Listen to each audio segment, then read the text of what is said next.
رحمۃ اللہ وبرکاتہ۔ اللہ تعالیٰ سے ہمیں کیا مانگنا چاہیے؟ ایسی کون سی دعا ہے جو سب سے بہترین ہو؟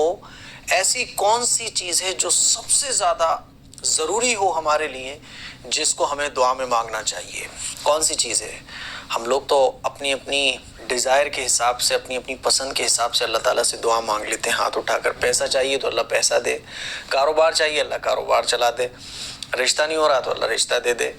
لیکن ایسی بیسٹ دعا جو ہمیں اللہ سے مانگنا چاہیے، ایسی کون سی چیز ہے جو سب سے زیادہ ضروری ہے ہمارے لیے، جس کو ہمیں اللہ سے مانگنا چاہیے؟ آج میں آپ لوگوں کو بتانے جا رہا ہوں سب سے زیادہ ضروری چیز، موسٹ امپورٹنٹ چیز، سب سے زیادہ ضروری چیز جس کو ہمیں اپنی دعا میں مانگنا چاہیے۔ اور جب بھی ہم دعا مانگیں تو اس چیز کو سب سے پہلے مانگیں اور خوب مانگیں۔ اگر وہ چیز مل گئی تو سمجھ لیجئے ساری چیزیں مل گئیں، اور وہ چیز نہ ملی تو پھر چاہیں ہماری کتنی خواہشیں پوری ہو جائیں لیکن بیکار ہیں۔ تو آج میں آپ کو بتانے جا رہا ہوں ہمارے لیے سب سے زیادہ ضروری چیز جس کو ہمیں اپنی دعا میں مانگنا چاہیے۔ میں آپ کو ایک حدیث سناتا ہوں۔ حضرت عباس ابن عبد المطلب رضی اللہ تعالی عنہ صحابی رسول ہیں، حضور کے چچا ہیں۔ ان سے روایت ہے کہ ارشاد فرماتے ہیں کہ میں نے عرض کیا یا رسول اللہ، مجھے ایسی چیز بتائیے جو میں اللہ تعالیٰ سے مانگوں، مجھے کوئی ایسی چیز بتائیں جو میرے لیے سب سے زیادہ ضروری ہو اور وہ میں اللہ سے مانگوں۔ ہمارے بھی مائنڈ میں آتا ہوگا نا کہ یار ایسی سب سے زیادہ ضروری چیز جو ہمارے لیے سب سے زیادہ فائدہ مند ہو، ہمارے لیے سب سے زیادہ بہتر ہو، وہ چیز کون سی ہو سکتی ہے اور ہمیں اللہ سے کیا مانگنا چاہیے؟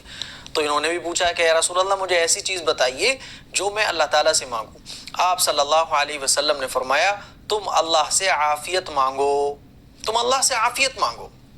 فرماتے ہیں میں کچھ دن ٹھہرا رہا اور میں یہ دعا کرتا رہا کہ اللہ تعالیٰ مجھے عافیت عطا فرما دے، دنیا اور آخرت میں عافیت عطا فرما، یہ میں اللہ سے دعا کرتا رہا۔ پھر دوبارہ آپ صلی اللہ علیہ وسلم کی خدمت میں گیا اور کہا یا رسول اللہ مجھے ایسی چیز بتائیے جو میں اللہ تعالیٰ سے مانگوں۔ آپ صلی اللہ علیہ وسلم نے مجھ سے کہا اے عباس، اے رسول اللہ کے چچا، اللہ سے دنیا اور آخرت میں عافیت مانگا کرو۔ اور حضور علیہ الصلوۃ والسلام خود بہت زیادہ اللہ تعالیٰ سے عافیت طلب فرماتے تھے، اور حضور کے چچا ہیں۔ پہلی بار گئے، پوچھا یا رسول اللہ مجھے بتا دیں میں اللہ سے کیا مانگوں، تو آپ نے فرمایا عافیت مانگو۔ پھر کچھ دن رکے، دوبارہ پھر گئے، پھر کہا یا رسول اللہ کچھ بتا دیں جو میں اللہ سے مانگوں، تو حضور نے فرمایا دنیا اور آخرت کی عافیت اللہ سے طلب کیا کرو، اور یہ بہت ضروری چیز ہے۔ تو ہمیں بھی چاہیے کہ ہم اور آپ اپنی دعا میں اللہ تعالیٰ سے عافیت مانگا کریں، دنیا اور آخرت کی عافیت۔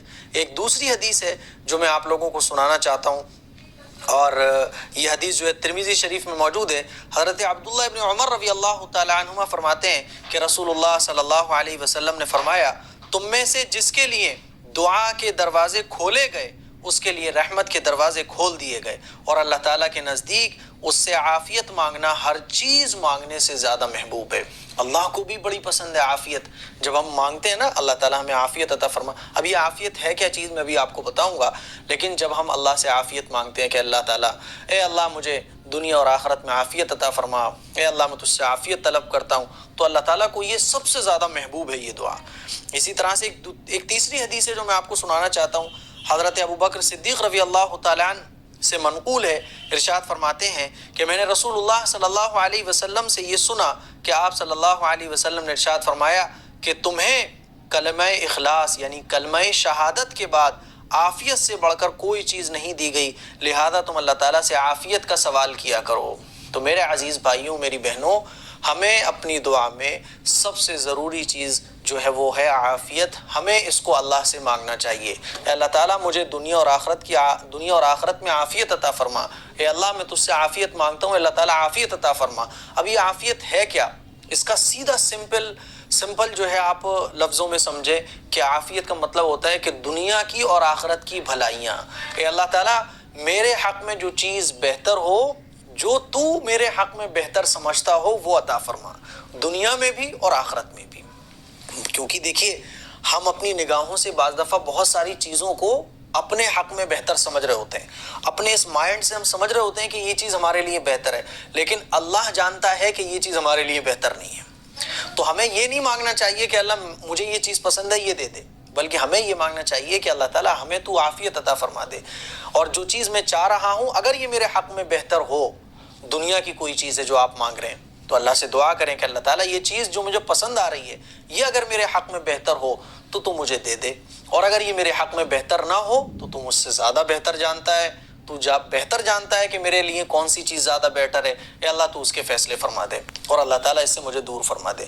تو دنیا اور آخرت کی بھلائیاں یہ ہے عافیت۔ دیکھیے دنیا کی بھلائیاں مل جائیں یہ سب سے بڑی خوش نصیبی کی بات ہے، آخرت کی بھلائیاں مل جائیں یہ سب سے بڑی خوش نصیبی کی بات ہے۔ اسی لیے حضور نے فرمایا کہ اپنی دعا میں عافیت طلب کرو اللہ سے۔ ہمیں اور آپ کو بھی جب بھی ہم دعا کے لیے ہاتھ اٹھائیں اللہ سے عافیت ضرور مانگیں کہ اللہ تعالیٰ مجھے عافیت عطا فرما، دنیا اور آخرت کی بھلائیاں عطا فرما، اے اللہ دنیا اور آخرت میں عافیت عطا فرما۔ عافیت کا مطلب یہ بھی کہ دنیا کی مصیبتوں سے اللہ تو مجھے محفوظ فرما، آخرت کی سختیوں سے تو مجھے محفوظ فرما۔ کہنے کا مطلب یہ ہے کہ اللہ کی رضا والی زندگی، اللہ جس کام سے راضی ہو اور اللہ جس کام سے خوش ہوتا ہو وہ کام کرنے کی توفیق ہمیں عنایت فرما دے۔ دنیا اور آخرت کی بھلائیوں کو عافیت کہا جاتا ہے، تو بڑا وسیع مفہوم ہے عافیت کا۔ اسی لیے بس گزارش اتنی ہے کہ اب جب بھی آپ دعا مانگیں تو اللہ تعالیٰ سے عافیت ضرور مانگیے گا۔ السلام علیکم ورحمۃ اللہ وبرکاتہ۔